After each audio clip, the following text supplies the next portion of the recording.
This podcast was recorded on Sunday the 3rd of April, the day before Bristol Bears officially announced that James Williams had signed for them for the 2022-2023 season.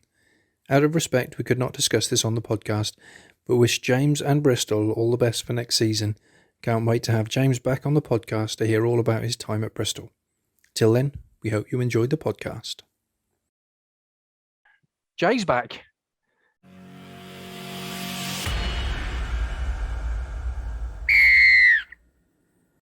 Hello. Welcome back, Jay. Hi guys, how are we? How are we doing? You well now?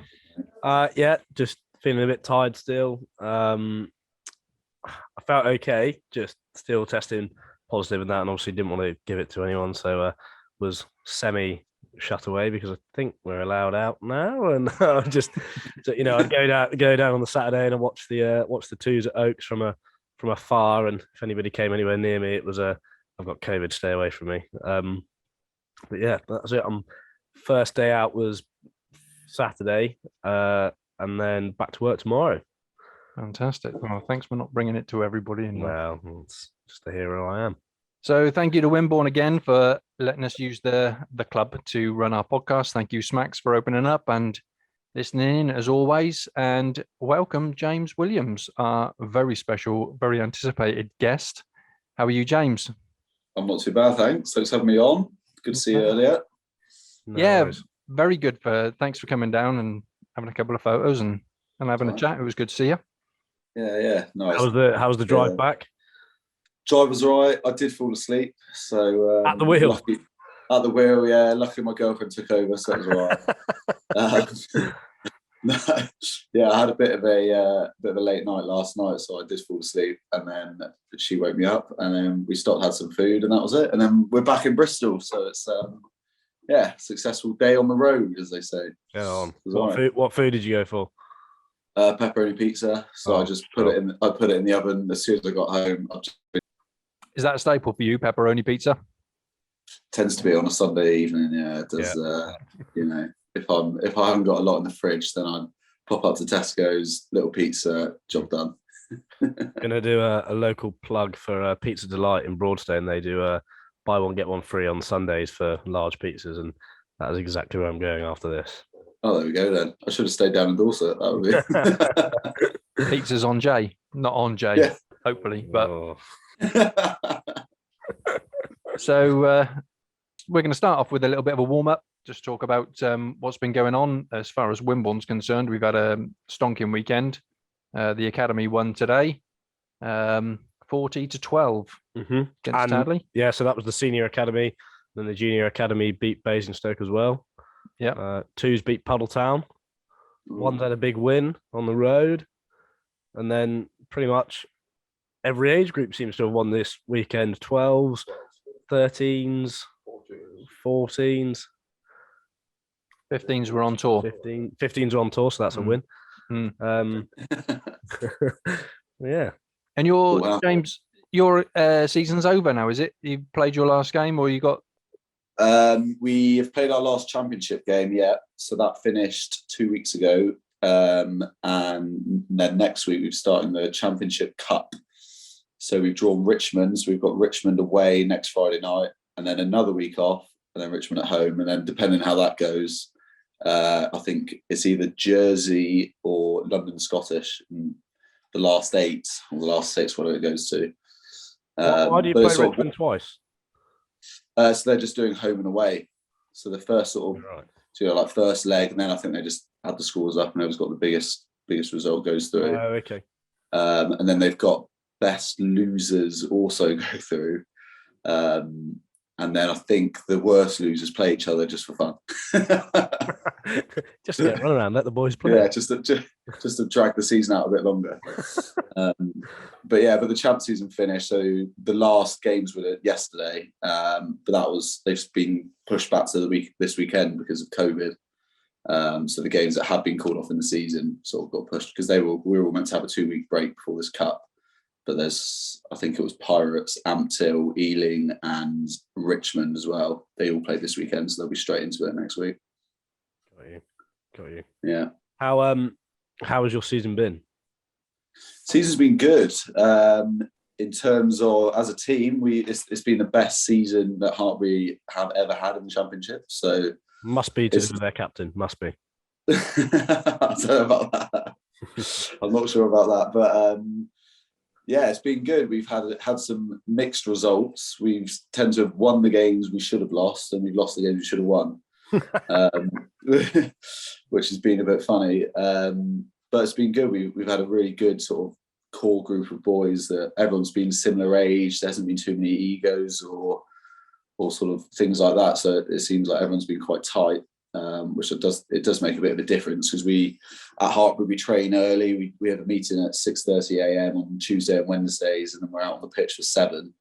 So I mean, having a brothers and all that sort of cliche sort of words does make a bit of a difference. Yeah, definitely. It's a bit gritty at that time of the morning, especially in the winter. Is that at the university facilities?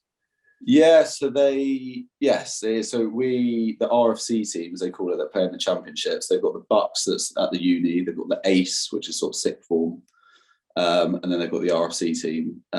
We've just this season we moved because Gloucester used to train at Hartbury's ground as well, or sort of college university. So Gloucester have moved into actual Gloucester City.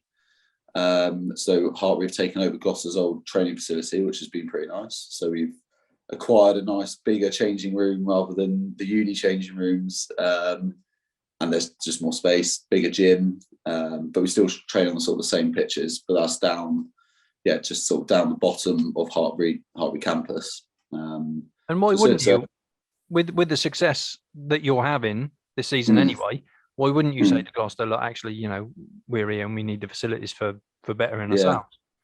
Yeah, I know. Yeah, so I think in terms of sort of going forwards, I think it's put Hartbury RFC team in good stead, and then also the Bucks lot, the ladies teams, and the Ace lot, they'll sort of transition over there as well.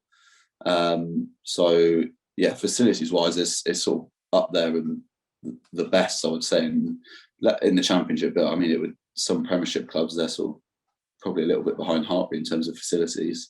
So I mean, as a young lad, if people are looking, or lady looking to go to Hartbury University or college, facilities wise, there's nowhere better to go rugby wise. So the ladies have got, the England team's got quite a few. Well, all of them got quite a few ladies from Hartbury. And Welsh girls as well. There's a fair few Welsh in there as well. A few Irish. So they've got a little Six Nations team within the Hartbury squad. So they're called Hartbury Gloucester, or Gloucester Hartbury Women's. Get it right. But yeah, they've been the notable names of Zoe Allcroft, and then Katrin Buggy, who's a sort of friends with. She's a prop, plays for Ireland. And they've had Mo Hunt, who's just gone back to. She thinks she played today against Italy. She's the scrum half for Gloucester, as well as England. So yeah, there's loads of. Have you seen the score for today, the England-Italy game? Was it 74-0? Was it or something like that?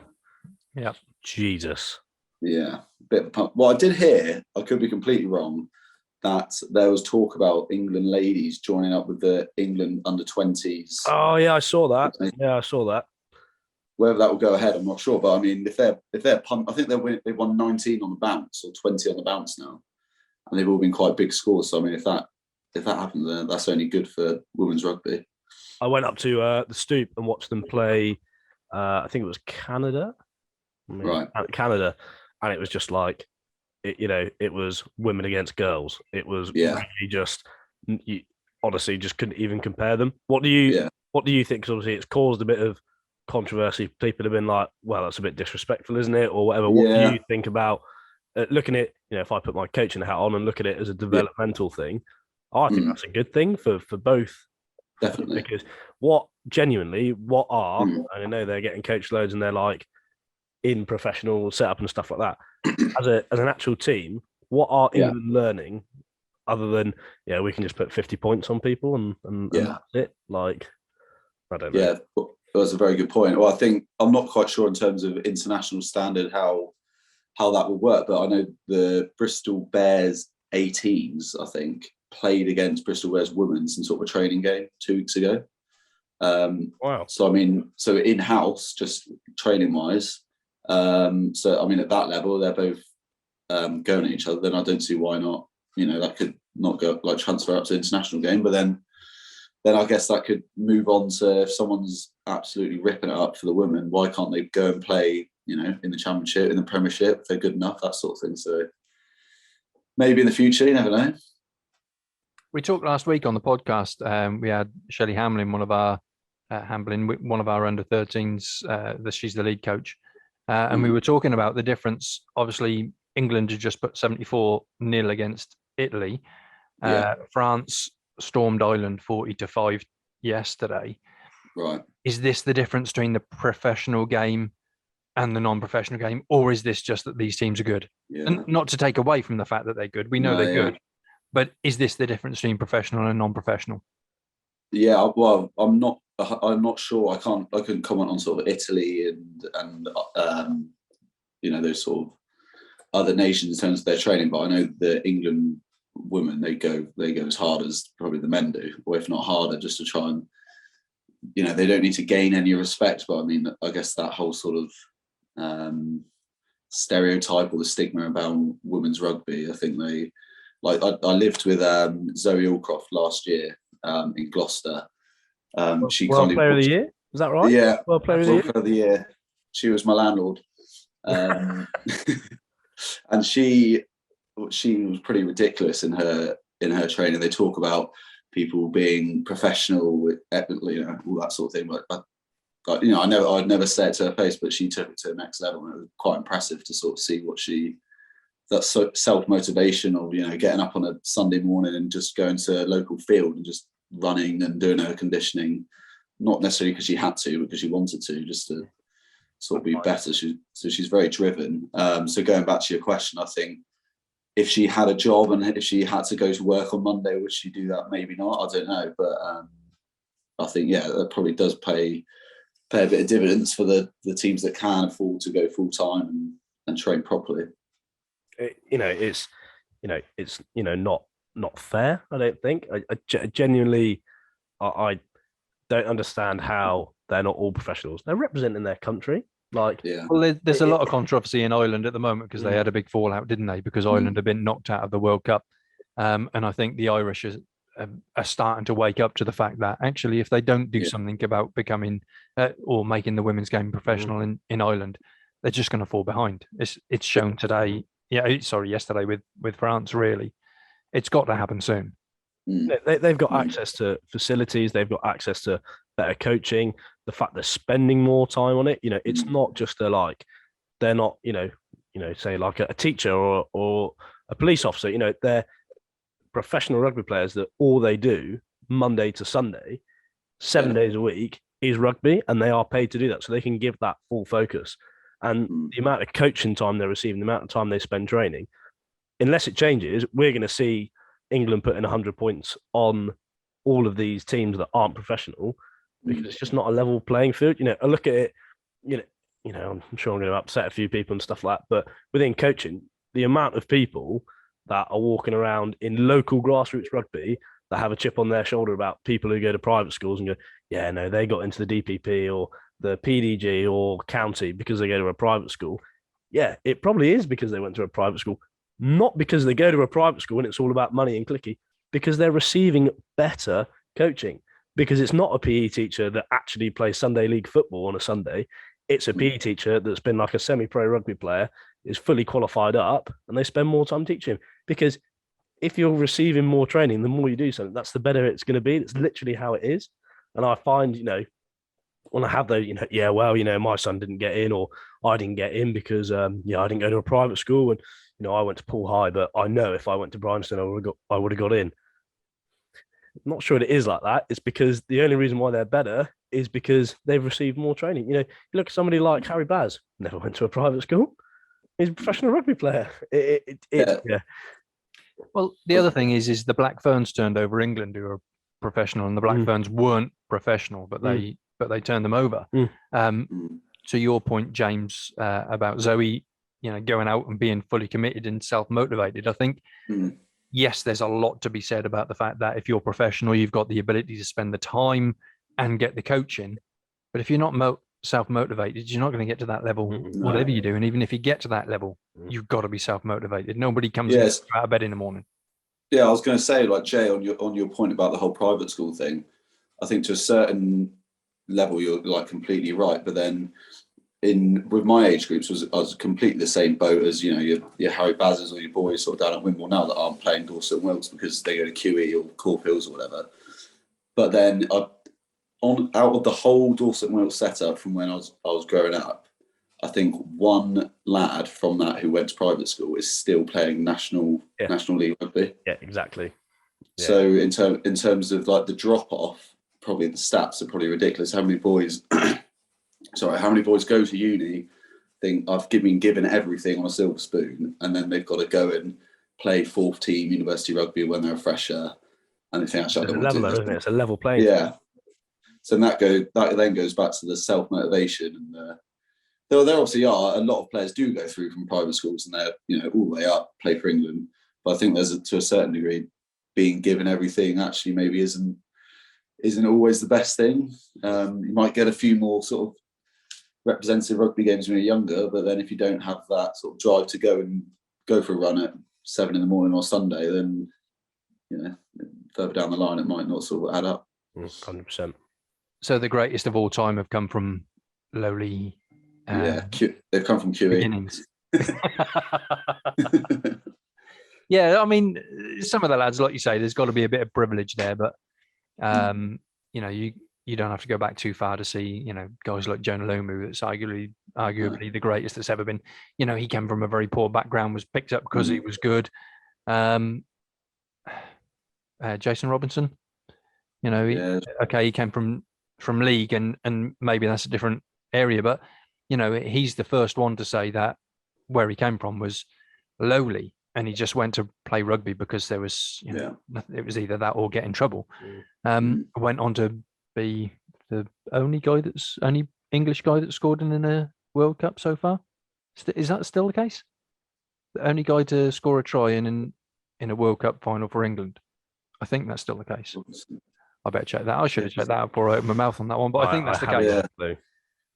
Well, Cueto was in touch, wasn't he? In touch. In 2000, what was that? 2007, was it? Yeah. Have you seen the footage for that? That is a joke. Like that is so bad, so bad.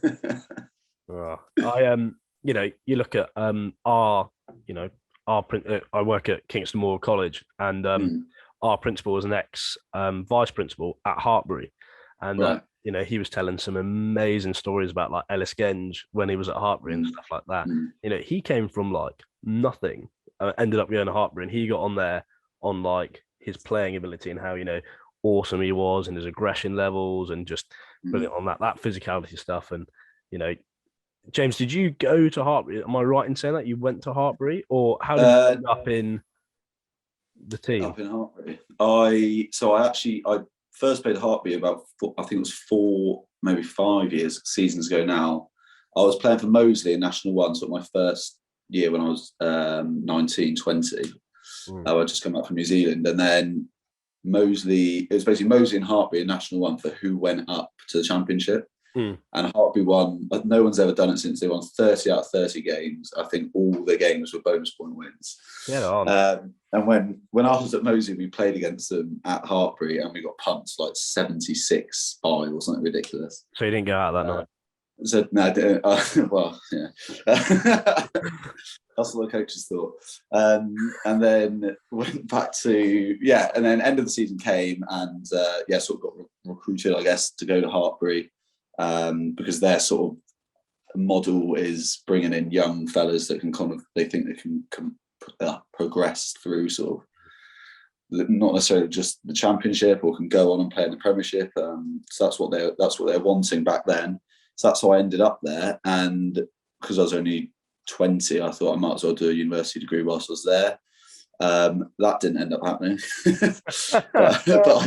but I still I had a full season there about 5 years ago, and then in the last 18 months I ended up going back to Hartbury again. So starting on that, now we're going down the route of you and your career. I suppose it's right that we start the first half. James, where did it all start for you then? Wimbledon Rugby Club. That's where it started. Yeah, Get on. the club, as Smacks refers to it. Little plug. The club. And what age was that? It was definitely tag rugby. So were you there? Pardon? No, I didn't know you joined that early. Did not know you joined that early. Yeah, when did you play tag? Under sevens, under eights? Yeah, under nines the first year you do contact. Right, so it would have been under eights. So I remember doing a year of tag.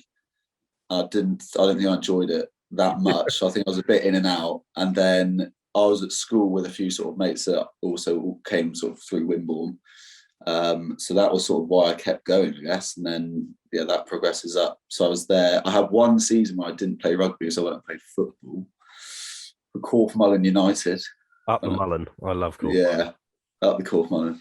So I played for Corfmullen United. Actually, really funnily enough, I was in my back at my mum and dad's, and there was a little trophy in my old bedroom, and it was sort of Player of the Year 2000, and I can't remember what it was. Just toe punting goals into the little 5-a-side nets all season. But no, that didn't last long. So I only had a year sort of out of rugby, as it were, and then came back to Wimborne. So that would have been under 11s. So I missed under 10s. And then so went up through all the way through when Smacks and Barry Maidman were sort of doing the Colts. Did those 2 years, and then I think I played sort of half a season in the sort of the senior teams alongside the Colts. I think I got that right. And then I moved to New Zealand in the November of this, so I would have been sort of 18. So I ended up just sort of playing 2 months of Wimbledon first team rugby, which was brilliant. I think I heard on sort of with when you were talking to Baz a few episodes ago about the fun buses home, and Deck and King are sort of initiating you into Wimbledon and that sort of stuff. So I mean, I loved those sort of trips and those memories of Wimbledon. So then I moved over to Wellington in New Zealand, did a little bit of travelling. How come you went there, James? So when I was, that might have been, I must have been 5 or 6. Mum and Dad moved over to New Zealand, so we lived there for sort of 18 months, and then came back to Wimborne. So that's when I started. So that would have been under 8. So that's sort of, I guess, when it started. So it was only 18. It might not even been 18 months. And in my mind, I always thought I want to go back to New Zealand. Loved it. Just sort of as a young kid growing up there, I remember going to school in sort of bare feet and people just chucking sports balls around, and cricket and everything seemed to be orientated to around sport. And I'm one of 4, so all my brothers and sisters, they loved it as well. So in my mind, I was thinking and in terms of rugby wise, I was loving my rugby, and I played a lot of cricket as well when I was younger. So that was sort of the place to go. Any good? So cricket, yeah. Cricket was probably more my sport than rugby. Growing up, So football player of the season, cricket legend, professional rugby player. I'm not sure about water polo, horse riding. Yeah, a bit of horse riding, that suits me down to a T. That. Cricket. I was more of a cricket player than a rugby player. I played rugby, like I said, just because my mates at school, that was sort of my friendship group. That's what we did. Probably loved it equally as much, but cricket, I just seemed to sort of progress a bit further in the county setups and things like that. And I was like a fast bowler when I was younger, so I could bowl quite quick, but I didn't get any quicker. I could sort of bowl to like 70 miles an hour when I was 14. And then eventually these batsmen could sort of face me quite easily, and I ended up getting pumped around.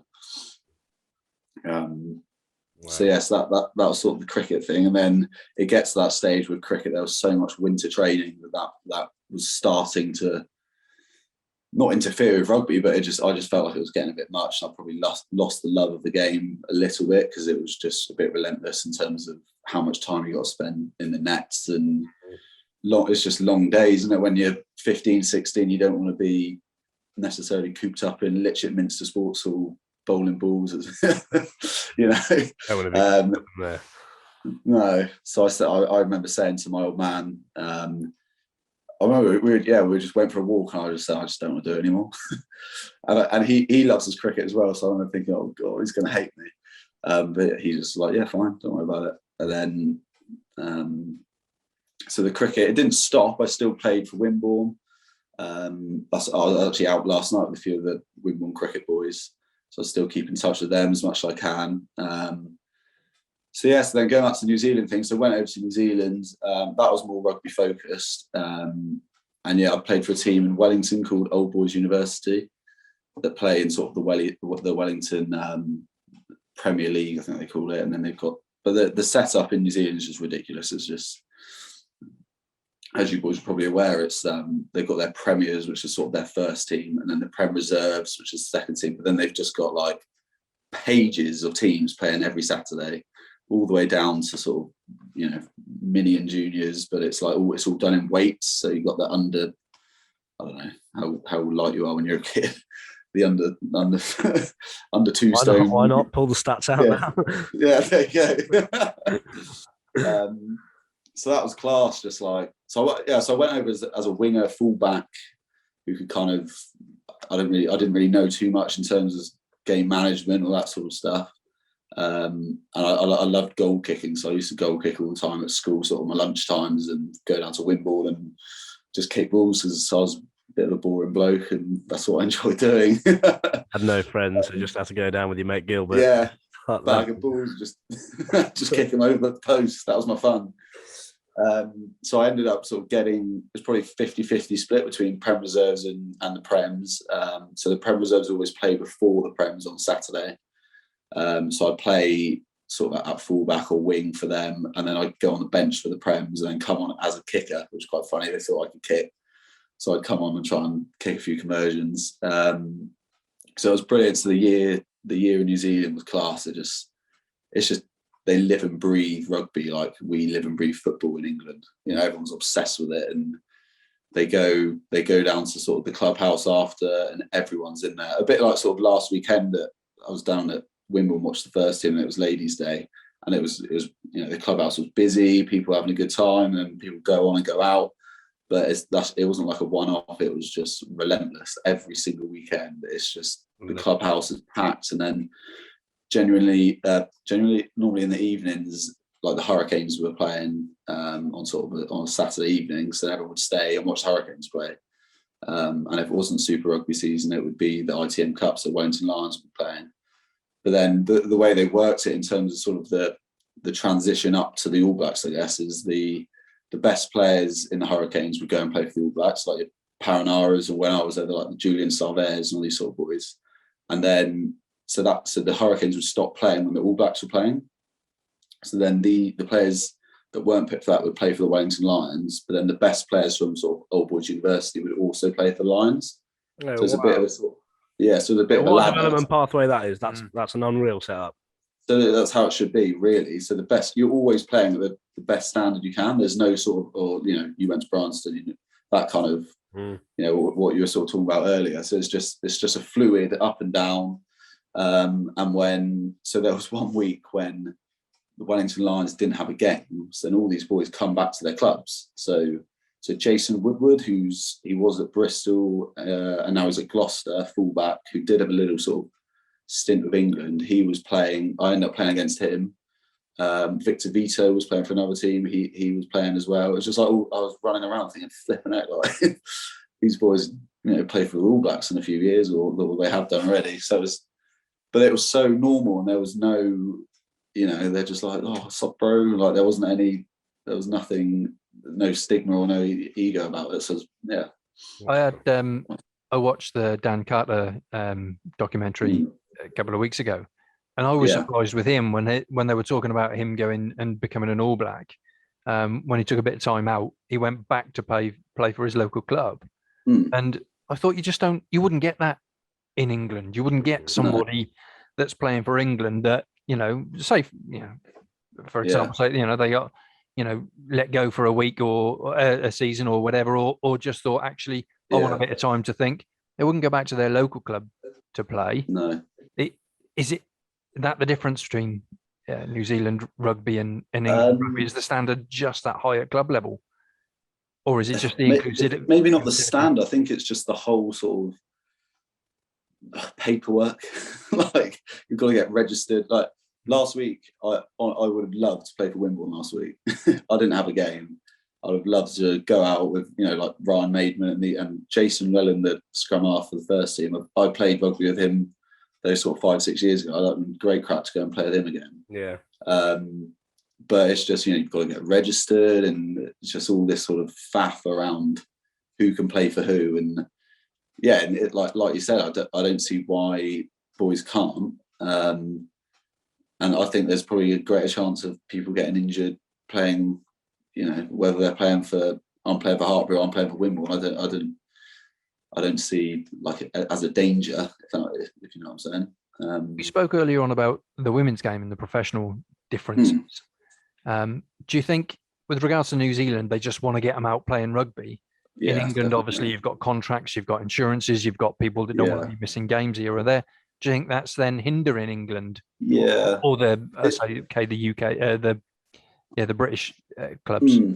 So, the setup in England is slightly different, because in New Zealand they're all central contracted. So all the players are paid by New Zealand Rugby, and then it goes down to the franchises. So the Hurricanes, Blues, Crusaders, it's all a franchise. So they'll pay their players, but then almost say basically they don't have control over them. It's not like you can't go and play for someone else because we're paying you. Whereas sort of like for Bath, I guess it's our local club, I guess, and they're from Wimbledon. Those boys are owned by Bath, and in terms of if they even go into England, I'm not quite sure, but I think England might have to pay Bath for them to then go and play, or things like that. So it's just basically a lot of faff and so unnecessary. Yeah, but then it comes down to money, doesn't it? That's what it is at the sort of the top level. So I think going back to the New Zealand point, they just love rugby, and they don't care about who's playing for who. I think there was Jerry Collins. There was a story of him playing for the All Blacks on a Saturday, and he used to play for a club in Wellington as well. And he came back on the Sunday and played for them on the Sunday just because he wanted to play rugby with his mates. Mental. That is mental. So I think they've nailed it in terms of pathway, and I think that's been shown. You don't need any proof really, do you? It's just they're the best team in the world. Did it change your mindset then when you were out in New Zealand? What was it? A year you were out there? Did you say? I was out there for a season, so it's just under a year. So did you come back with a different attitude to rugby because you'd been out there? I definitely loved it, and I thought, I just still had that initial sort of feelings of when you first start playing rugby. You just love it. The whole social side of it was brilliant, and it just made you want to go back. And I think that's what's special about Wimbledon as well. If I've never really played for any other amateur club, so I'm not sure. I'm sure there's probably hundreds of examples of clubs similar to Wimbledon about the whole sort of family mentality, and people wanted to come down to Wimbledon and play rugby again next week because they had a great time. They hopefully won, and then afterwards had a few beers and everyone had a laugh. And so I think that sort of was definitely still instilled in me just from the early days at Wimbledon. But then in New Zealand, I thought they kept trying to sort of, like I was saying earlier about how fluid the system is, they're trying to push boys on, not because, just because they want them to do well and the best they can be, like from your mini and juniors all the way through. If someone's good enough, they're just going to put them up to the next level, and if they can't cope for a few games, they'll drop back down, and then it's just easy for boys and girls to develop and get better rather than having to sort of fight through these trials and getting picked for X, Y, and Z that doesn't really mean anything. Sorry, carry on. Sure. No, that was it. Considering they got a fraction of the population that the UK has, they've got to be doing something right to be pretty much the dominant nation in rugby in the world. Yeah, and the bigger issue probably is that rugby isn't our sort of main sport in England. I mean, they're probably saying the same thing about football over here. They're saying, that England have got it right with football because you've got thousands of kids playing football every weekend, and the best players get picked up by the clubs, and then they go into the Premier League, which is sort of the best league in the world, isn't it? So it's not a simple fix, because it comes down to how many people are playing rugby on a weekend, which is the fraction of the amount of people that are playing football, and then that goes back into money again. They get the amount of football on TV compared to rugby, and sponsorship, etc. So but it's the initial sort of feelings coming back from New Zealand was just wanting to just keep sort of trying to push up through different leagues and play the highest standard I could, really. More driven than when you came back from New Zealand, or were you driven in the first instance? I think no. I didn't think, oh my gosh, I'm going to be a professional rugby player coming out from New Zealand. I thought, what happened was I had just a sort of a mutual friend who just loves his rugby. I would send him sort of clips back from my games in New Zealand back to him, and he's called Nick, and he's a really good mate of mine now. And he was just sort of didn't really care. So he lived in Birmingham, went to Moseley, walked in, showed Kevin Maggs, who's sort of an Irish legend, who was head coach at the time, and said, "Oh, I've got this friend in New Zealand. Do you want him, or can he come for a trial?" And Magsy was just like, "Yeah, go on then." So then I sort of got a phone call from Nick saying, "Come and live with me in Birmingham. I've got you a trial at Moseley." And this was at the end of my season in New Zealand. And I was like, "Oh, all right, okay, yeah, sounds all right." So then got on a plane, went back to England, went up and lived in Birmingham with Nick for a bit. And sort of that's how I ended up at Moseley.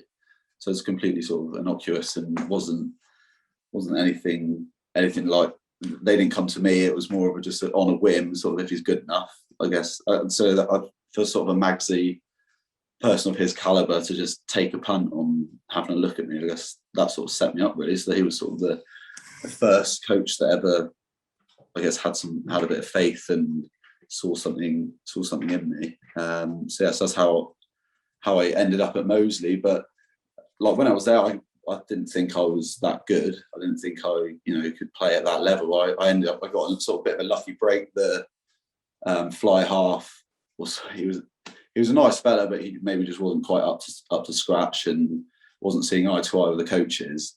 And so, like I was saying, I was playing fullback and wing in New Zealand, and I knew this guy was a fly half, so I said, "Yeah, I can play 10." And maybe having a few games for the Colts back in the day. That was so I hadn't actually played fly half really for ever. So having a few just running around, but I was so lucky because they'd just come down from the Championship, and they still with these. So my inside centre was the guy called Alex Grove, who had played for Scotland and played 250 times for Worcester. So it was just listen to Grovesy and do what he said, and it sort of made me look better than maybe I was. And that's sort of how I fell into it. And then sorry. So let me just get this right. So you just went, "Oh, no, I can play 10." So you lie, and we're just like, yeah, I play 10 all the time, and that is literally what your career has been, just because you thought you had that attitude of, "I can do that. I can put my mind to that. Yeah, I can be a 10." Yeah, it was more. Well, I had to play 10 for like the Colts, but I mean, at like a proper game of men's rugby, I don't think I even played 10 for Wimbledon first team. Maybe I did. I can't really remember, but coming in, I knew I could do it, but I just. That's amazing. Give it. I mean, what's the worst that was going to happen? Like, the ability to back yourself, that's brilliant. Yeah, and I wasn't signed. I wasn't there as a, I wasn't getting paid. I was getting a match fee if I played. So I thought, well, what's the worst that's going to happen? I'll mess up and probably don't come back, and I'll move back to Wimbledon and play rugby. So that honestly was my mindset when I was that young. That is amazing. How old were you then? Sorry, it's quite funny. I was 19, 20. Yeah. So I think maybe just turned 20. But yeah, that year, those boys that were there, we were sort of one of the best teams in the league other than Hartpury. So it was always front football, and it was just, it was one of my better seasons, I would say, in terms of just not really worrying, because like we're talking about, like, I didn't really have that much of a sort of, or I didn't have any pressure on me because I thought there's nothing to lose. I can have a good crack. And then, I was living in Birmingham, new big city, moved away from home, just having a good time. Like, I think that sort of translates onto the pitch. If you're having a good sort of good things are going on outside of rugby, then I think you tend to sort of be a bit more relaxed. Happy player is a good player. Pardon? Happy player is a good player. Yeah, definitely. It does correlate. So that was how I ended up at Moseley, and we had a good. It was a good season. I think we finished sort of second or third. I think they were disappointed because they wanted to bounce straight back up to the Championship, and now they're sort of sitting mid-table, still in National One. But brilliant club, a historic club. They're sort of one of the first ever rugby clubs back when it was sort of the amateur days. It was in the era of sort of Moseley, Blackheath, sort of with these proper old school clubs. So the fans were they're a bit mad. they sort of treat you like superstars when you're really not. And they travel. They're called the MSA, the Moseley Supporters Association. They'll get 2 coaches go into Moseley games with flags, and they're all a bit bonkers, but they love, like, salt of the earth people, and they love it. And that's their club, and they, it'd be like you or me going out to watch Wimbledon. They're absolutely into it. And they live it every weekend. So I still keep in touch with some of the fans just through like Twitter and the odd message here and there. Brilliant. That's brilliant. So no, there's a proper good club to sort of get started in, because so then I went from there to Hartpury, and with Hartpury, that was just a completely different environment because it's a new club, and it was just a different sort of pathway they were going on. They're trying to produce players like your Ellis Genges and Ross Moriarty and all these boys that have played for Hartpury throughout the years. They want to be that conveyor belt of rugby players that's just producing Premiership players. So at Hartpury, there's not necessarily a fan base at all, but it's just more about sort of producing results and producing players, and less about I think they try hard to make a club in like atmosphere and that sort of thing, but it's just a bit tricky because Hartpury's a bit out of Gloucester. It's just in the middle of nowhere. And also Gloucester is a massive rugby city as it is. So if Gloucester play on a Saturday and Hartpury play on a Saturday, there won't be many people watching Hartpury. So you'll have to, forgive my unintelligence or ignorance, but I don't get. So there's Hartpury College, Hartpury University, and then Hartpury Rugby Club. Yeah. So where do they all play? What is the deal? Mate, if you can ever go to Hartpury, you just drive to the college, because it's ridiculous. You're driving down a country lane like you're in the middle of nowhere, because you are in the middle of nowhere, and you come down this hill and it's just rugby pitches. I've done some of the county stuff up there, so we've played all of the county games where the boys are up for being picked for Southwest. Has been at Hartpury on the 4G pitches, but like not on the proper one, like the next one to it. The facilities up there are mental. So the answer to where do they all play? They all just play on those sort of 10 pitches I think they've got there. So they've got that first team pitch, the stand and sort of in the centre of it. So the RFC will play there sort of every other week on Saturday. The Bucks will play there on a Wednesday night at the university, and then we alternate with the girls. So when we're away, they're at home. And then the Ace, so the 16s, they might even play on that pitch as well. So I think the groundsmen have got a bit of work to do on that one pitch. But in terms of training, when we leave on a Tuesday, Wednesday morning at sort of 10 o'clock, these pitches are just filled with university sides from 4th teams to 8th. So there's plenty of space for the boys and girls to run around. So is there like progression? So say you're playing at the college, and we've got a couple of lads that play here at Wimbledon, the under 18s that are at the college. Could they then, in theory, be good enough in the college and then go to the university team? Is that? Is there like a crossover? And then uni up to Hartpury where you are? Yeah, that's what they do, mate. That's how they produce these boys, is because people come to the college when they're 16, study whatever they study, and they love rugby, so they just want to play rugby. they play in the ACE stuff, and I think Hartbury won it this year, so they're the best sort of college team in the country. And then already there'll be boys looking, or they will stay on at university, that then end up playing for the first team. So now, end of the season, we've had a few sort of uni boys training with us. The RFC team will look at to them playing the championship next year. So a young lad called Oscar Lennon, who's just signed for Bristol. Sort of, he's actually there on loan at the moment, but he'll be there for the next sort of 4 years. I think he signed an academy contracts. He played. So he went to the college there. I think he was in the ACE sort of setup, like, just a good little player. Then he played sort of Hartbury University second team for a few years. Had a little run in the university first team, and then in the champ team we had a load of injuries at scrum half. So he comes in at scrum half, has an absolute blinder against Bristol in a friendly. He's kicking off both feet, like he's just one of those games where he was unbelievable. And then Pat Lam sees him and goes, "Yeah, we'll have him." And then he's been playing in the Premiership in the space of 18 months. Absolutely, because of that sort of that Hartbury pathway. But they love it. They slap it around on the social media, and that will get more boys coming to Hartbury because they think, Oscar's done it, and there's names and names. I think people make little Hartbury Dream 15s that have been through the college and the university. Absolutely. But it's all on one campus, so sort of everyone knows everyone. It's like a little rugby. I don't know what you call it. It's just a little rugby town, like rugby cult. It's a cult. My eldest is at Hartbury at the moment, at uni, but he's playing football, so don't say. Yeah. He's a goalkeeper, so he's a little bit odd anyway, so that's all right. But he spends most of his time with the rugby lads because they're in his campus at the moment. Yeah. But when I went up there with him, the facilities are fantastic up there. Mm. But what he loved about it was, and it may well be the same everywhere, but what he did, because he's so motivated in his sport, what he loved was when I took him up there, he went up there for trials for the football setup. Mm.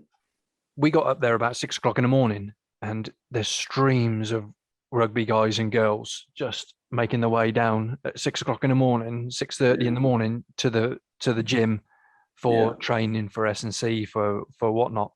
And as far as he's concerned, he's very self-motivated. The same. He just thought that was heaven on earth. Do you know what I mean? Just to see the fact that the setup was so good that they all just wanted to be there in the morning. There was no apparent nobody turning up. It was streams of guys and girls. Yeah, it just builds that sort of professional environment, even though they're there by choice because they want to do it, and it just breeds that sort of fire in you to get out of bed and go and train with your mates in the morning, and then that sort of you get people kicking on from there. People love it. So, but I can't speak highly enough of Hartbury in terms of what they've done for me, but in terms of what it's about. I'm sure over my career there'll be loads of more people coming out of Hartbury. Probably football as well. I think they're putting a bit of money into football as well to try and get them into like a national league, and then it's sort of go from there. So, tell us about your time at Sale and Worcester. You've been at, haven't you? Yeah. So after that year at Hartbury, I had an opportunity to go to Worcester and basically play for Moseley as well. I was going sort of back to Moseley to play on a Saturday, but I could be at Worcester during the week. I was just fully in the mix at Worcester. Only had one appearance for them throughout the season against Saracens, which was good fun. That's full Prem. That's not. Is that Prem Cup or is that? That was Prem Cup. Yeah. Okay. So that was brilliant. That was my first game. I thought flipping out like this is a bit of it was a good day. But that season was my first full season of full on professional everything. So I just threw myself into it, from eating properly to training as hard as I could, and just playing with these boys in my eyes that were like their biggest name there at the time was Francois Hugard, the scrum half, scrum half winger. So I was thinking, this bloke is a bit of a superstar. and then they become your mates, and then you don't think anything of it. And it's just a funny little sort of. How long are you starstruck for when you're with a superstar in rugby? Yeah, you sort of, a few sessions, and then when they're giving you a bit of banter and you're thinking you're giving it back, and then it's one of them, and then you work.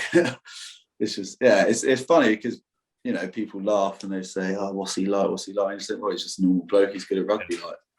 That's what it comes down to, really. I feel like a lot of rugby players are the same. Everyone's got the same attitude. Everyone's got the same sort of humour. They find the same things funny. You obviously get your quirky person here and there, but then boys love it as well because everyone's a bit different, aren't they? So Worcester was class. Their facilities there, again, brilliant. They've got an indoor barn and gym, and at Six Ways it's all 4G. So I mean, you never got dirty. And if it was raining, you'd have a little walkthrough session inside. So it was nice, and it was good to just be in that environment. But I did feel like I was good enough at that stage. I thought I knew I wasn't ever gonna, get picked for a Premiership game that year. It was quite early on. I knew that I wasn't staying for another season, which was fine. So it was good because I could go and play for Moseley on a Saturday, and it was good in the respect that I was playing rugby, but it was frustrating because I knew I was good enough to be playing for Worcester, but I was playing for Moseley in National 1. But luckily, I just had a good season. Had one of my strongest games against Sale FC, which is sort of they're in National League 1 as well, and they've got really close links with Sale Sharks. All their academy boys play for Sale FC, and they've got the same coaches who are sort of in and around the academy end up coaching Sale FC. So a little bit like New Zealand. So they've got that right. They have a really fluid sort of up and down loan boys coming in and out for their academy players. And then a guy called Neil Briggs, who was their academy manager, I think, who was the head coach of Sale FC, just phoned me and said, "Do you want to come up to Sale and have a chat?" So then that's how I sort of ended up leaving like the Worcester Moseley year to go up to Manchester. And went up, sort of sorted something out just for a year. And then I moved up there in that July. And then that was sort of another level, really. It was completely different to Worcester in regards to the sort of South African influence that Steve Diamond brought in. It was just proper gritty. It was brilliant. It was, like I said, like you're not getting dirty at Worcester. You're inside all cooped up and it's all lovely and don't go out there, boys. Maybe that's to their detriment. Maybe that's why they end up lower end of the tables. It's all a bit easy, and that's what I would say. And being completely honest, it's all sort of given to them in terms of they don't really have to work that hard. Whereas at Sale, we're on these proper muddy pitches. The weather's cold and it's wet, and you've got some big men running at you every day. Some big men. Yeah, some big South African horrible blokes who want to cause some damage. But it was class because that made everyone a bit tighter. It was the coaches. I thought they were brilliant. Paul Deacon, their head coach, ex-rugby league, bit of a legend. His sort of philosophy on the game was sort of the way I see it as well. So he was very sort of attack-minded, and he if he had played rugby union, he probably would have been a fly half centre as well. So we got on well, and Dimes ran it. Interestingly, in terms of it was quite. This is what we're doing, and you're going to do it. And if you don't like it, you're not going to be here, kind of thing. Yeah.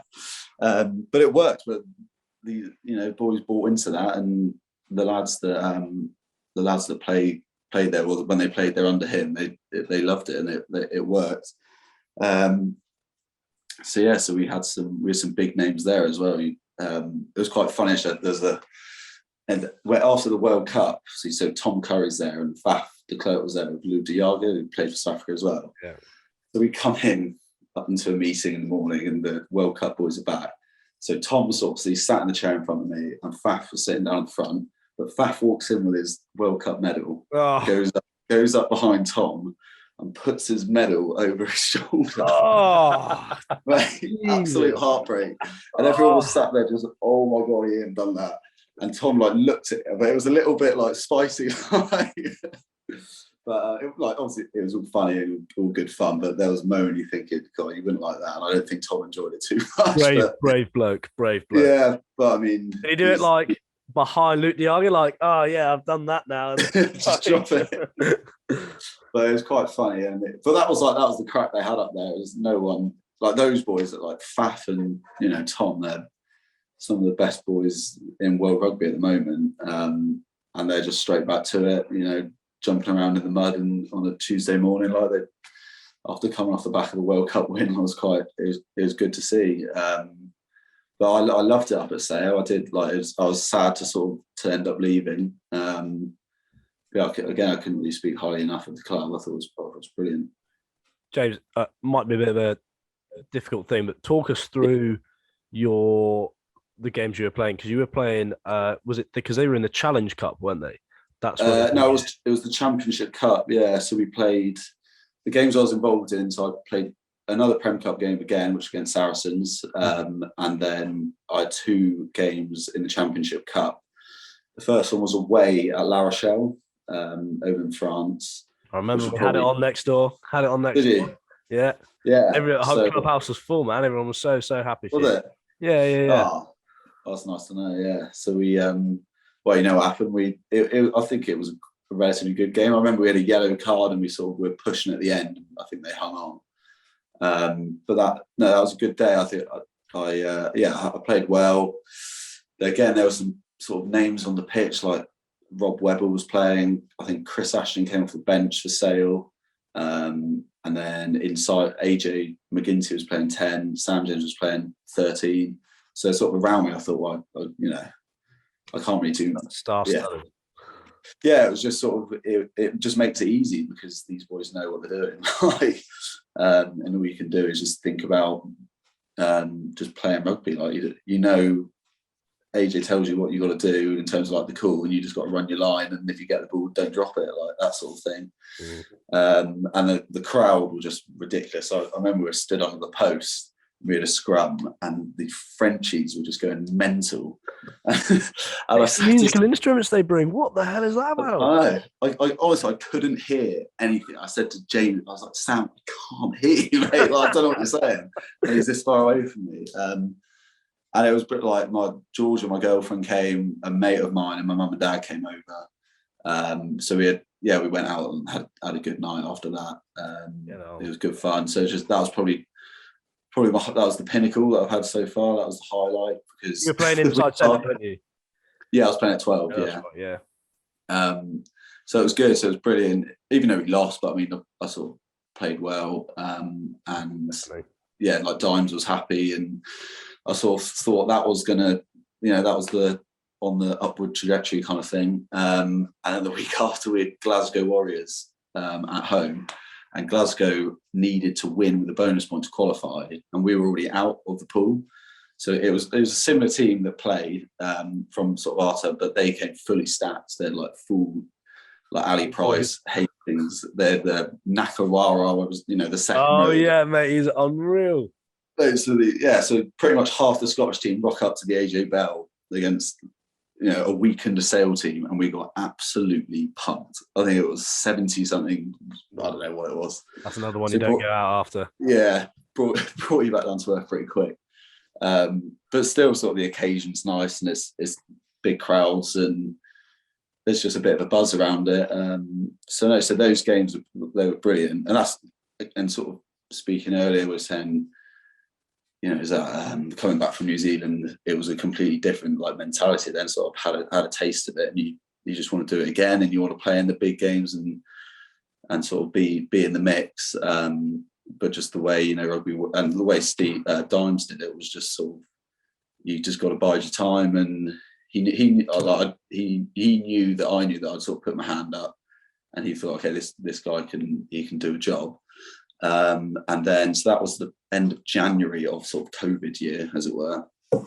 So then early March we had a meeting when it was all sort of bubbling around with the doctor, and he sent us all back for 2 weeks, and then in those 2 weeks was the national lockdown, and then that was it. And then I was out of contract come the end of May, And it was all just a bit.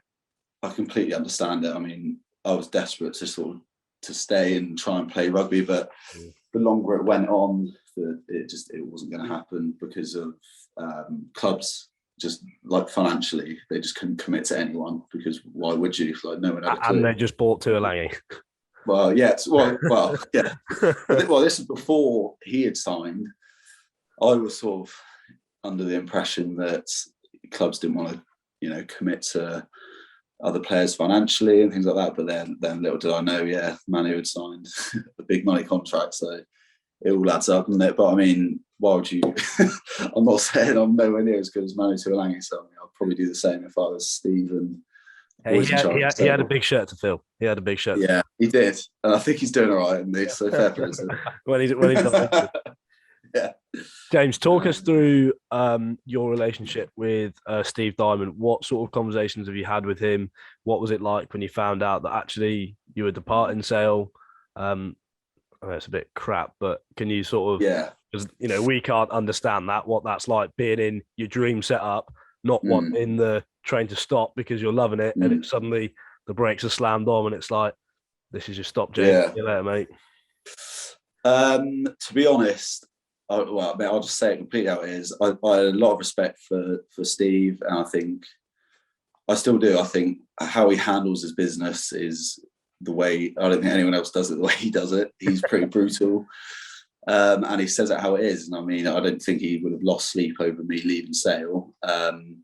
But yeah, run rugby is a bit funny as well because you have agents who are sort of your middleman, and I had an agent at the time who was communicating with Steve, so I actually wasn't speaking to him directly. And my agent was sort of saying, "We'll sort something out there. We'll sort something out," and it was just dragging on. It got to Easter, and I was thinking, right, so I'm not going to be getting paid. Like, I need a job. I need to play. Like, I need to get money, basically. And yeah, it just got to the point where it was going on for so long. The guy that was representing me, I sort of had enough of it because it's just so ridiculous. I was thinking, all I need to do is speak to Dimes on the phone, and whichever way it goes, we can sort something out. Which didn't happen because I don't know, he just didn't want to pick up his phone. So we ended up, it just fizzled out, and that was it. So there wasn't actually a conversation. I mean, I've phoned him numerous times and nothing happened. But I mean, that's all. Maybe I'm a bit naive to, the hierarchy in these clubs, and that's the way they work it. But I'm a bit old school in the fact that why can't you just say we're not going to keep you? So that's the way it went. I think that's poor people skills. Like that, we live in a world now where like people's mental health is such a big thing, and it's all about making sure everyone's okay, everyone's enjoying, it's all fair, and rugby is a people business. Do you know what I mean? I think other people would disagree with that, but surely you've got to be having that conversation. Somebody who's right at the start of their career and he hasn't even got the time to just let you know what's going on. No, he didn't. Which I mean is bad on his behalf, but I mean, I don't really know what to say apart from that's the way it went. And I don't think he's a bad bloke. I think that's just the way he deals with it, and that's the way I think a lot of rugby. There's a side to rugby that it maybe isn't as pretty as it seems. It's not all we'll sit down, we'll be honest, and that's the way it is. There's a lot of BS, as they say, that goes around, and that's all walks of life. That's not just rugby. So I was, deep down, I was gutted, and I would have loved to. I still would love to be at Sale. And when I see the boys, I was like sort of knowing what's going on. But that's the way it went, and it sort of had to move fast because I didn't have a lot of time. So luckily, a guy called Will Crane, who's at Hartbury, sort of one of my good mates. He was still there at the time, and I just texted him. I think it was Easter Sunday. I said, "Mate, I need a job. Can you speak to Hartbury for me?" So he got in touch with the head coach at Hartbury called Mark Cornwall. And then sort of over the next few weeks, we sort of had a few phone calls and just got something sorted ASAP. So for me, I was quite happy in terms of I was sort of secure for another season. I knew I was going to play some sort of rugby because that year there's stories of boys that got released or lost their contracts that then didn't play rugby for 18 months because they couldn't find a club. Because it was just such a brutal time for everyone, in the whole world. No one knew what money was coming in, and all, everyone's expenditure was going out, so people couldn't commit to pay players what they wanted, or they just, like London Scottish, just didn't play in the season because they couldn't afford to, because they didn't know what was going to happen, because there was no fans. So these sort of, in the Championship especially, and in the Premiership, you need people watching, because that's how clubs essentially get money from people paying and come through the gate. Because it's not like football where they have massive TV deals and they're billionaires that own the club anyway. So what's a few million lost to them? These clubs are owned by people that really care about rugby. So it's Sale, the owner. He was a local guy. His businesses were all in Sale, and he loves it. Simon Orange, is that his name? Yeah. All right. Simon, yeah. So yeah, he was just a businessman, proper good bloke. Him and his wife sort of ran the show above Steve. And yeah, he would have, I'm sure he would have been thinking, I don't know how long we can keep doing this. I mean, they don't get a lot of people going to watch anyway at Sale, in terms of sort of compared to your Leicesters or your Saracens. But it was a funny time. So in terms of how it's worked out, I've been very lucky, because there's like I said, some boys haven't played rugby, and they've only just got back into it this year. I'm very conscious of the time. I think we're going to have to stop the first half, although I could listen to your story all night long. Lots we still need to cover and want to cover anyway. But we'll just have a half-time break. Not many announcements today, just the Mini and Youth Festival at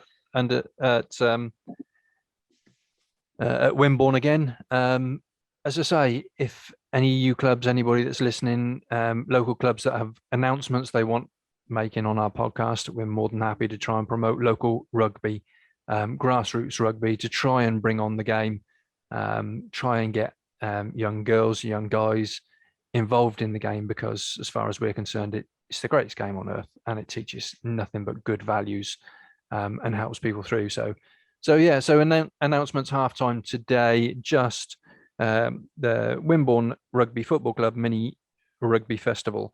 If you have a club and a team you want to enter that's under 7 to under 12s, contact Neil on wrfcminifestival@gmail.com. That's wrfcminifestival@gmail.com. Get in touch with Neil. I think it's £70 for entry for a club. That's right. Yeah. It's going to be a great evening, a great day. Great for all of the Mini and Youth. Great for the club. Great for rugby. Full stop. As I say, if you want to get in touch with us, I will point to it on here for anybody. Oh no, on that one over there. Anybody, get on touch on social media at Be More Rugby, or contact Jay or James on j@bemoreRugby.com or james@bemoreRugby.com, and we'll get you announced. It'll be good. So moving on then to our second half, James, we'd like to talk to you about how rugby's influenced you, how it's helped you. Probably best question to start off with, which has been our most successful question, is what does rugby mean to you? It's a tricky question. It sounds so cliche, but I mean, you can't help but say it sort of shaped the person I am. Like we were talking about earlier, being involved with rugby, I guess, since I was under 8s, under 9s, whatever it was. So however old you are then, the friends you make, 8 or 7, 7, 8, 9, I don't know. It's like, all my friends are essentially through rugby, from Wimborne to Moseley, Hartbury, wherever. And then, just sort of the values that instills in you, from the Colts days of making sure you're wearing black socks or black shoes, had a belt on with your white shirt and how many stripes on your tie. Just those sort of things. Go on. Smax is listening. I'm literally looking into his eyes right now. How many is it, James? I want to say 5, maybe. Am I wrong? How many is it, Smax? He said 6. Unlucky, James. I'm on the chair. That's £2 in the tin, please, mate. Yeah. And also, my top button was always done up smack, so it's fine. Yeah. So those. What does it mean to me? I mean, it's just everything that goes with it from those years. About when you're sort of 16, 17, they sort of shape you to the bloke you are, really, don't they? And all you know, like Jay, I'm sure those years down at Wimborne when you're a bit younger, it's brilliant, isn't it? It's amazing. Yeah. So that's what I don't really know what else to say apart from this. It's changed my life. That's true. No, I get that. Yeah. It is, I think it's become a cliche when people ask that question because it's true for so many people. And I find that, mental. We had a great chat with Baz, and we were talking about, what would you be, if it wasn't like for rugby, what would you be doing? And he was like, well, I'd like to think I'd be doing the same thing, but he couldn't imagine his life without rugby. So it was, it's one of those things. It just does, how old was I? Under 15s I joined, so I was quite a late joiner. And found rugby in year 8, was okay at it, just like running around and getting physical with people. And then went up to Caulfields and loads of the lads played at Wimborne, and I went down there in like year 10 or something like that, and then that was it. So I'm actually quite a late joiner to the sport, but it is, I think I'd be such a boring bloke if I didn't have like rugby, Oh yeah, no, rugby's definitely not my personality. I've got more to me, but no, I generally don't. Like there is nothing. Yeah, no, you're completely. Yeah, I don't really know what to say apart from yes, you're completely right. It's brilliant because it's just what's fed down to you from the people that have been there and done it, who would then end up being coaches, and it's just going to go on and on to future generations, isn't it? The core values of respecting your opposition. Like today when we were earlier, I heard their coach say about the Wimborne boys were on their half of the pitch warming up. Respect the values of the game, get in your own half, which me and Smacks had a laugh and thought, fair enough. And the boys didn't say anything. There's no, I'll see you later, mate. There's just, fair enough. And that's where it should be, sort of respecting the older lot. And then I'm sure when they're, in the first team, hopefully a lot of those boys that played today, they'll be, coaching the Colts or coming down, and then, it's just vice versa, and it goes on and on. James, that brings us really nicely onto our next question, and that is, what do you hope young players get from rugby? I just hope they enjoy everything about sort of the club, what a rugby club gives to you. Playing rugby is obviously, that's the reason why you go down there, because you enjoy it. So I mean, hopefully you can enjoy rugby well. I mean, if you're down there every week, you'll enjoy rugby. But just just get stuck into like the social side of it. You don't have to go out every weekend and drink 50 pints and be ridiculous, but just having a chat. You don't have to do that. Well, you don't have to do it, but I mean, if you want to do it, it's brilliant. Every day's a school day, Jay. Yeah. But I mean, just chatting to the people who are older and have been at the club for donkeys, like your Wicks and your Chubbies of Wimborne. Like, those boys are brilliant, and they've got some stories that anyone will find hilarious. So whether it's not down at Wimborne or whether it's wherever, I'm sure there's people like that every single club, and just throwing yourself into it, because you'll find people that you love and you end up being best mates with for a long time. And weirdly, you just, when you sort of just know if someone's a rugby boy or a rugby girl, they've just got that about them, that they just have got that sort of personality, and you can just tell by the way they carry themselves that they've been involved with a rugby club. So I think Yeah, that'd be my answer. Just properly get stuck into all sides of it, not just the actual rugby aspect of it. Like. James, you spoke about like the respect stuff. We in the first half we were talking about your journey. So where are we with you now? Is you're back at Hartpury? Obviously, recently things have been going really well. Talk us through you're obviously the captain. Like, what do you do? How did you end up getting the captaincy? What's your philosophy? What's your like? Yeah. What do you demand? You know, are you a bang? You know, let's headbutt the brick walls. Are you nice and calm and collective? Talk us through your leadership stuff. Yeah, so the leadership side of thing, I think I would say now I'm a bit more of a mature player, maybe in the Hartpury setup. I mean, I'm 25, so I'm not an old bloke. I'm not a young bloke. I'm sort of in the middle. At Hartpury, we've got a lot of younger fellas so we've got a lot of sort of dual registered players from Gloucester. So they're all sort of the 19, 20-year-olds that are sort of second year academy boys. So you do need someone to guide them, I guess. And then you've got your older players that are on the way out. So I think for me, I feel like I run on emotion when I'm playing rugby. I think I do get a bit fired up, but not so much that I'm trying to fight everyone. That I'm just so immersed in the game. And I think that the sort of season before this, that maybe sort of showed that or translated to the coaches that's sort of what I offered, and I think maybe that's what they felt like they needed. Our actual club captains, a guy called Will Crane and a fellow called JB, they were both had quite long-term injuries as well, so I wasn't the first choice. So by default, I ended up becoming captain. So hard on yourself. Pardon? Never so hard on yourself. You're there on merit now. Yeah, well, that's how it came across.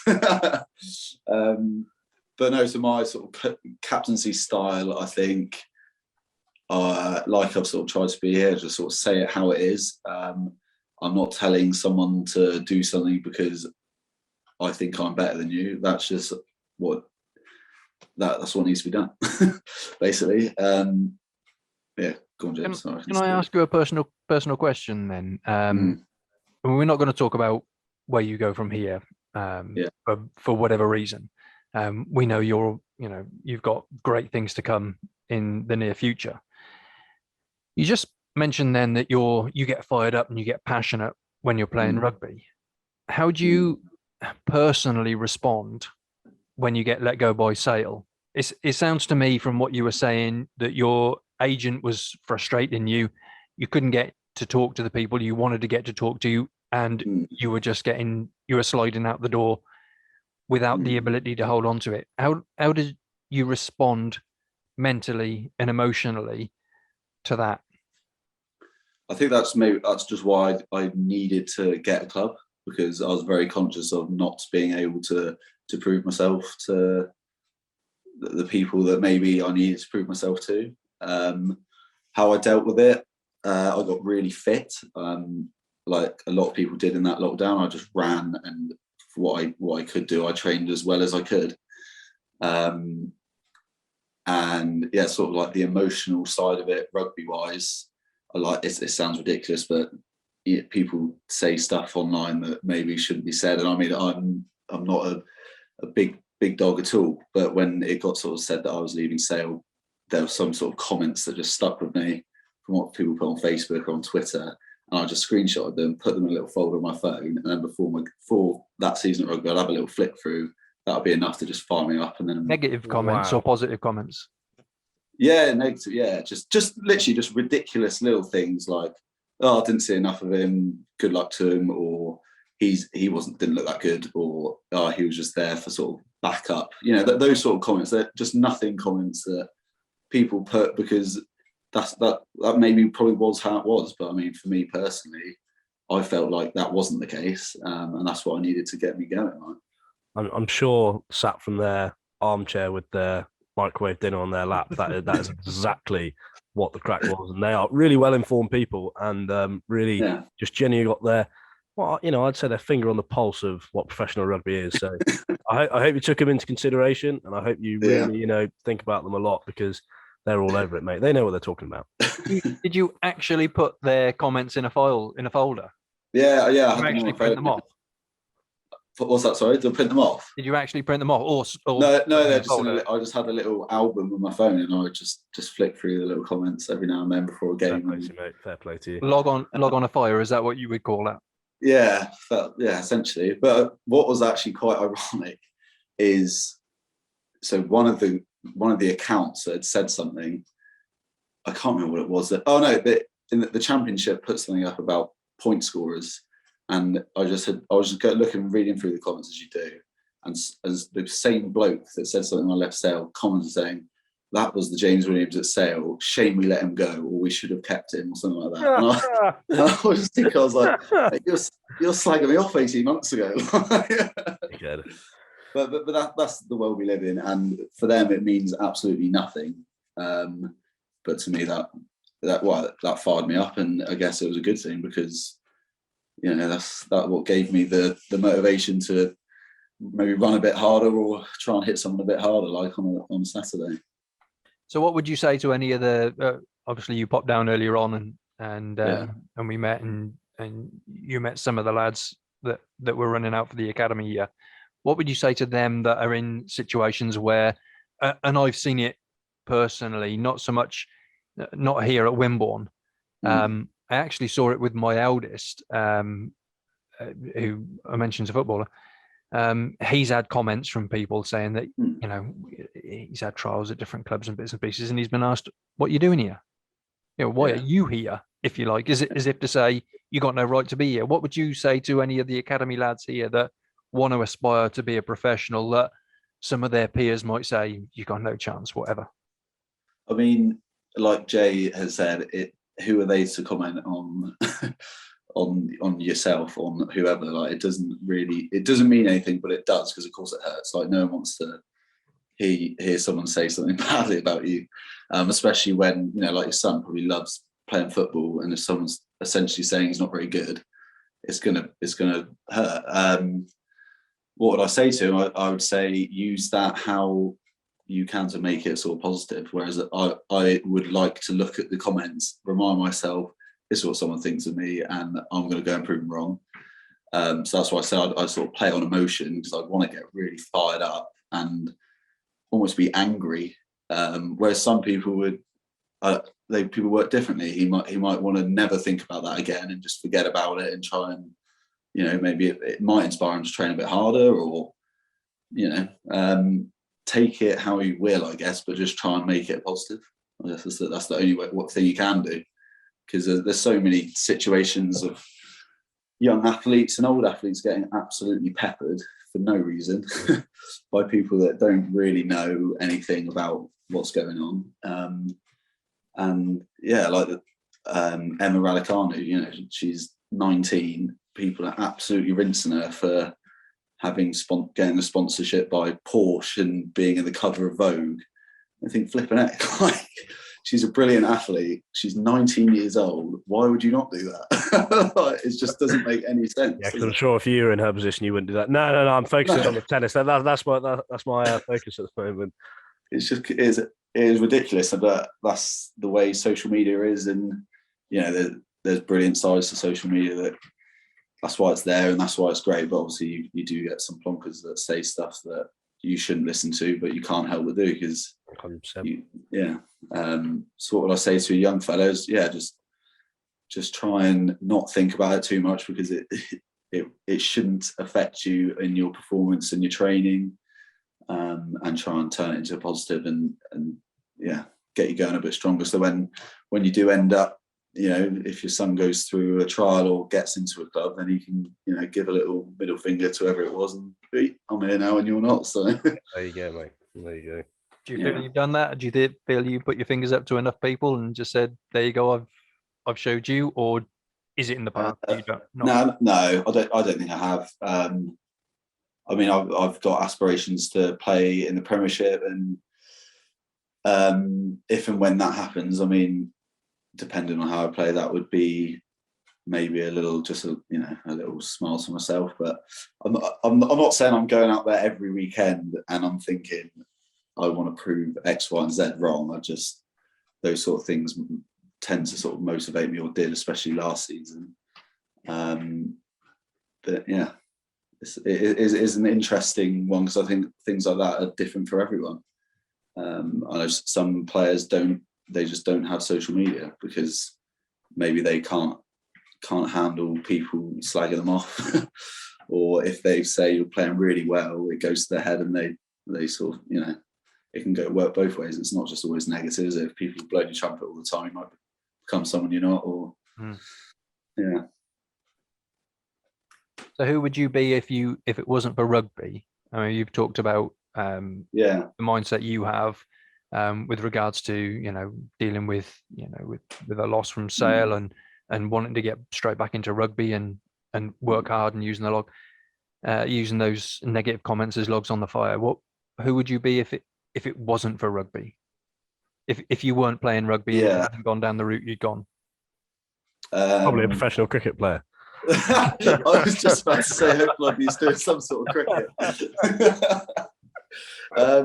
So hopefully something to do with sport. Maybe horse riding, Jay. I don't know. But I don't think I would ever not be active. So I'd love to think another sport, or just playing another sport, and just having a nice little job somewhere and enjoying life. But I can't really think of another route I would have gone down. If it wasn't for not just rugby, but just sport in general. I definitely couldn't sit in an office and do a 9 to 5 days a week, and then go sit in the pub and talk about whatever people. So I don't know. It's tricky, but yeah, definitely an active lifestyle, hopefully. And what would you say? What would you say the biggest thing you'd take from rugby?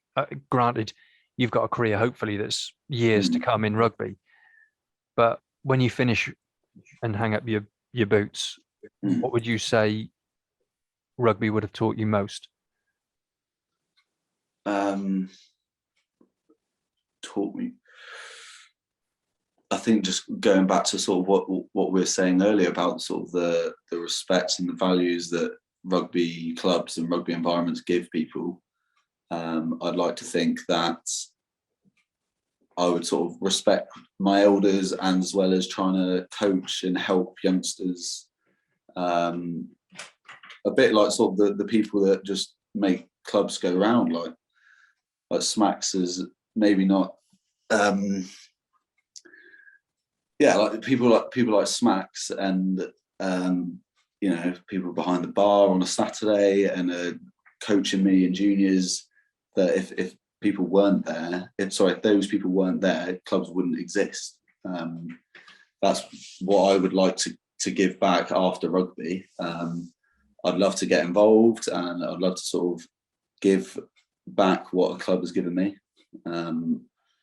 Because I mean, like we sort of talked about, I can't imagine where else I'd be without playing rugby. And sort of so far where it's taken me in terms of different parts of England, whether they're nice or they're not. I think everyone should experience that. So that's what I want, is to finish playing rugby, think it's been a brilliant ride, and then continue doing it, but just from the sideline and helping. Whether I've got sons or daughters, I don't know, but just getting back in the mix with the club. Amazing. Back here at Wimborne, then we can see you as a coach at whatever level. Maybe, yeah, I don't know, but yeah, I'll definitely always Wimborne. I'm a Wimborne boy, born and bred, so I mean, I'm sure I'll be back at Wimborne at some stage, and hopefully, I'd love to play for Wimbledon again at some stage, whether it's in the vets when I'm 55, crawling around with my whole body strapped up. I'll see you there, mate. I'll see you there. Yeah, well, there you go. To my shame, I ran out with the vets on Wednesday just to have a bit of a touch game, and it took me till this morning to recover. And so I'm embarrassed to say that, but yeah, they still put it in. I had a 60-year-old saying to me, "Come on, James, keep going." Breathing heavy on the. All right, okay. Class. Yeah. I think time has beat us, unfortunately. That's all right. Really, Yeah. real shame because I've loved chatting with you, James. So I think we'll call time on that and just have a bit of a rundown as far as I'm concerned. Things that, you've talked to us about, James. You've talked about respect. You talked about respecting those that have gone before, that have helped you. You talked about wanting to help those that come after you. Those values that rugby teaches. Everything's, life's a team sport. You're there to help and you're there to be helped. So respect those that are helping you. Give everything you can to those that don't. You've also talked about the turning negatives into positives, and also that's the way I've taken it from what you've said. When you feel like you've been defeated or you feel like you've had a loss, use that as a log on the fire to build your passion, to work harder, to recover more. What do you think, Jay? Yeah, completely. Yeah, been amazing chatting to you, mate. Honestly, really appreciate you coming on that. And yeah, couldn't agree more. It's what is really reassuring is that you're at the top of your game. You're at top flight, and you have the exact same mindset and ethos and values that are going on down here in the under 11. It's just it's credit to the people who have coached you and managed you and stuff like that. But most importantly, credit to yourself for just like how you are as a bloke and as a person. It's not by accident, mate. You've ended up as captain in a professional team sort of thing, and the opportunities that you've had, and I know for sure the many more opportunities you've got coming as well. Thank you. No, I appreciate it. But yeah, like you said, I think that's down to the environment I grew up in, down at the club. And The club. There you go. Yeah, good fun. Brilliant. No, it's been an absolute pleasure.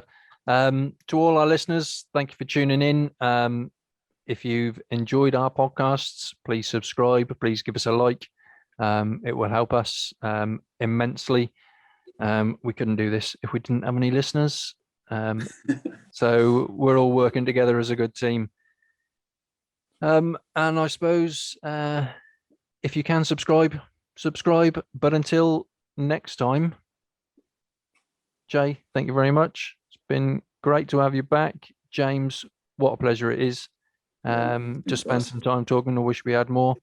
And to all our listeners, please be more rugby. Thank you, James. Thank you very much, guys. See you soon.